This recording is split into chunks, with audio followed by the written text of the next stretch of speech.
Charlie Parker lived at this residence. Why is that important to the history of Islam in America? I'll tell you why. So I spent the last couple of days in New York. I've gone into the field. I've been interviewing a number of elder African American Muslims, trying to understand how things have happened. Now, I'm staying in the East Village, and just by chance I was walking through the East Village. I'm sure people probably are aware it's a pretty sort of trendy, happening neighbourhood. It's the heart of a lot of cultural things happening within New York. And I saw Charlie Parker Place. So I think I need to go check it out in a bit more detail. Surprise, surprise, one day I was walking, I was right next to Charlie Parker's house. I had to come down here. When we talk about Islam coming to America, it was actually first brought by an Indian missionary called Mufti Muhammad Sadiq. But that later went on to reverberate throughout music, throughout culture, throughout fashion, throughout literature, throughout the intelligentsia. And that happened over the span of 100 years, and it's still happening now. When I started researching Islam in America, I wanted to see what exactly had happened, what was the phenomenon of Islam in the West. What I ended up focusing on was African American phenomena, and that's where my research lies. Let's fast forward. Where does Bird come into all of this? He was a great saxophonist, that's for sure. He changed jazz and he created the Bebop movement.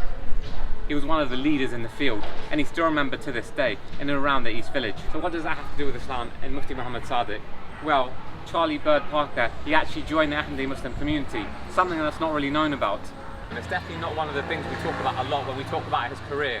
Bird was a legend. He was one of the founding fathers of Bebop, and he's still talked about to this day. This isn't something atypical. This fits right in with the people he was surrounded by. He created a whole new language, a whole new rhythm, melodies, improvisation. He did this alongside people like Coltrane, Dizzy Gillespie. But these guys weren't necessarily Muslim. Perhaps they were. But he did it alongside several other Muslims as well. There was a whole score of Ahmadi jazz musicians. And what was different about them? They were intelligent, they were readers, they shifted the landscape, they created a whole new genre of music called Bebop, and that's where Bird came in. His ability to improvise within the jazz scene was unprecedented, and that's why he's still celebrated today. The thing is, the way that jazz worked, the way that Bebop worked, is that Islam gave people emancipation and freedom from Christianity that oppressed them, and that's why Islam came to the African Americans in such a powerful way. In terms of the music, they were able to negotiate their own royalties. The Muslim musicians were actually better paid than the non-Muslim musicians. So I was just researching, it's just 2 minutes away from me, and I was just so surprised. Now, Avenue B between 7th and 10th Street was named Charlie Parker Place in 1992, and he lived in this townhouse between, I think, approximately 1950 to 1954. Now, Bird, as he was known, legendary composer, but few people know he was actually Muslim as well.